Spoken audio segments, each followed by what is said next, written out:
Assalamualaikum warahmatullahi wabarakatuh. Di sini saya Muhammad Fahri Aditya ingin menjelaskan tentang teori efek media massa. Sebelumnya saya ingin memberitahu bahwasanya manusia itu adalah makhluk sosial, di mana manusia tidak bisa hidup sendiri. Kita membutuhkan interaksi dengan seseorang, dan juga komunikasi merupakan bagian penting bagi kehidupan manusia. Karena dengan komunikasi, manusia bisa berhubungan dengan manusia lain serta lingkungannya. Makanya itu, kenapa manusia dinamakan makhluk sosial. Terus, komunikasi massa diartikan sebagai jenis komunikasi yang ditujukan kepada halayak tersebar, heterogen dan menimbulkan media alat-alat elektronik sehingga pesan yang sama dapat diartikan secara serempak dan sesaat. Maka komunikasi yang ditujukan kepada massa dengan menggunakan media elektronik khususnya televisi merupakan komunikasi massa. Komunikasi massa dapat juga didefinisikan sebagai suatu jenis komunikasi yang ditujukan kepada sejumlah audiens yang tersebar, heterogen dan anonim melalui media massa cetak ataupun elektronik, sehingga pesan yang diterima secara serentak dan sesaat. Konteks komunikasi massa dikaitkan dengan komunikasi publik. Nah, untuk komunikasi publik adalah komunikasi antara seseorang pembicara dengan halayak yang tidak dikenali satu persatu. Komunikasi demikian sering juga disebut pidato, ceramah, atau kuliah umum gitu. Karena kan kalau misalnya ceramah, misalnya di masjid saat sholat Jumat, kan imam dengan makmumnya ini belum tentu kenal gitu. Makanya dinamakan komunikasi publik. Dan juga komunikasi publik itu seperti satu orang yang berbicara dan banyak orang yang mendengarkan gitu. Di sini saya memilih informasi dan fenomena dari film Slank Gak Ada Matinya. Saya kenapa memilih film ini karena saya juga sudah nonton berkali-kali dan saya juga suka kepada bandnya Slank. Dan fenomenanya akan dibahas dan dianalisis secara mendalam untuk mengetahui kaitannya dengan komunikasi massa dan dampak yang akan terjadi. Terus ada untuk rumusan masalah, penjelasan teori efek media yang digunakan. Nanti kita ada teori yang saya jelaskan untuk menganalisis masalah film Slank Gak Ada Matinya. Lalu analisis penerapan teori di media tentang film Slank Gak Ada Matinya. Untuk teori komunikasi massanya yaitu hypodermic needle theory. Pada umumnya halayak dianggap hanya sekumpulan orang yang homogen dan mudah dipengaruhi, sehingga pesan-pesan yang disampaikan pada mereka akan selalu diterima. Fenomena tersebut melahirkan teori ilmu komunikasi yang dikenal dengan teori jarum suntik. Teori ini menganggap media massa memiliki kemampuan dalam mempengaruhi seseorang. Media massa sangat perkasa dengan efek yang langsung pada masyarakat. Halayak dianggap pasif terhadap pesan media yang disampaikan. Teori ini dikenal juga sebagai teori peluru. Bila komunikator dalam hal ini media massa menembakkan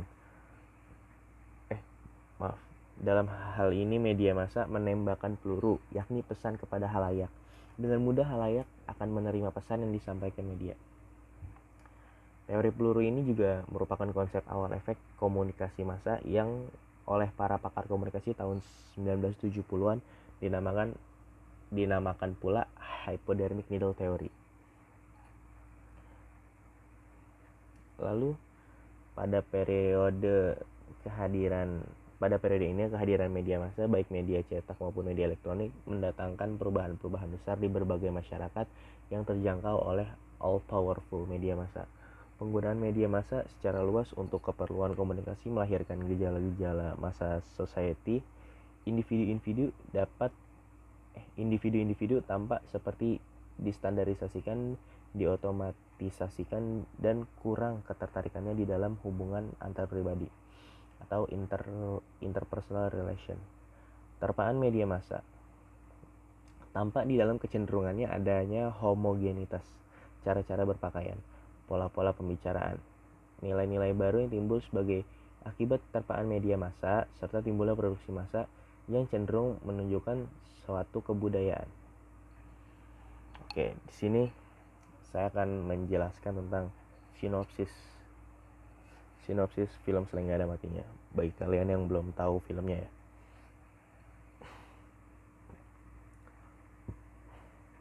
Film ini menceritakan tentang awal berdirinya Slang hingga gonta-ganti personilnya, terus masalah 3 personel Slang ini dengan ketergantungannya dengan narkoba.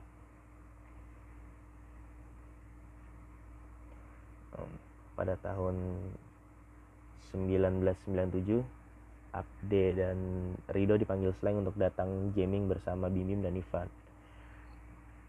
Itu dikarenakan personil sebelum Abde dan Rido ini cabut dari Slang dikarenakan nggak kuat dengan tingkah laku kakak Bim Bim dan Ivanka dengan ketergantungan obat-obatan terlarang tersebut. Lalu ternyata Slang ingin membuktikan bahwa Slang tidak bubar walaupun personilnya hanya sisa Bim Bim, kakak dan Ivan. Kenapa di sini dikatakan Slang ingin membuktikan bahwa Slang tidak bubar? Karena Bim Bim sudah mengatakan keinginannya untuk membubarkan Slang dikarenakan sudah capek untuk gonta-ganti personil. Dan pula di saat itu Slang sedang mengadakan tour. Abde dan Rido pun diajak dan diberi persyaratan untuk bisa membawakan 35 lagu Slang hanya dalam waktu 3 hari tur keliling Indonesia. Dan saat itulah dimulai petualangan Slang dengan format baru. Kehidupan rock and roll, mereka bertemu berbagai lapisan masyarakat, mengenal Indonesia dan terutama mengenal diri sendiri.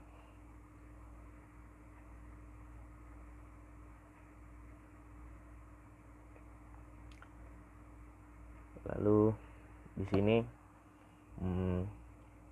personel baru yaitu Abde dan Rido membantu Bunda Yvette Bunda Yvette itu adalah mamanya Bim Bim atau manajernya juga bisa dibilang sih. Dia membantu mereka bertiga untuk sembuh dari obat-obatan terlarang tersebut dan akhirnya Slang bisa terlepas dari obat-obatan terlarang tersebut dan menjadi Slang yang sehat sekarang. Lalu kaitannya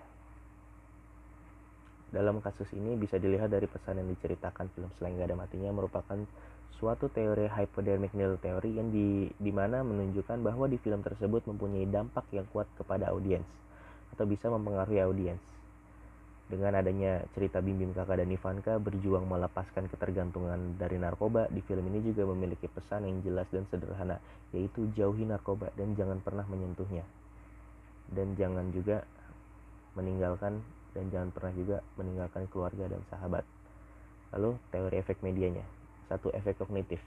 Akibat yang timbul pada diri komunikan yang sifatnya informatif bagi dirinya.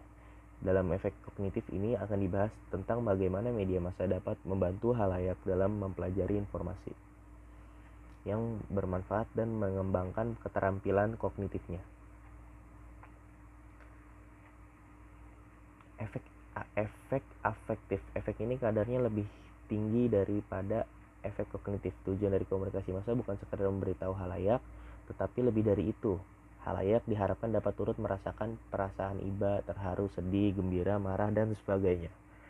Lalu ada efek behavioral, merupakan akibat yang timbul pada diri khalayak dalam bentuk perilaku, tindakan, atau kegiatan. Di film Slang ini sangat terlihat semenjak Slang bersifat dari narkoba, tidak ada lagi pecandu atau pemakai narkoba yang datang ke potlot. Lalu kesimpulan. Dalam kasus ini bisa dilihat dari film Slang ini merupakan suatu teori dari hype dan field theory yang dimana menunjukkan bahwa di film tersebut mempunyai dampak yang kuat kepada audiens atau bisa mempengaruhi audiens dengan adanya cerita Bim Kakak dan Ivanka berjuang melepaskan ketergantungan narkoba. Di film ini juga memiliki pesan yang jelas dan sederhana, yaitu jauhi narkoba dan jangan pernah menyentuhnya. Dan juga memberikan dampak media, yaitu efek kognitif, efek afektif, efek behavioral. Ini yang tergambarkan dari apa yang terjadi di film tersebut. Sekian dan terima kasih.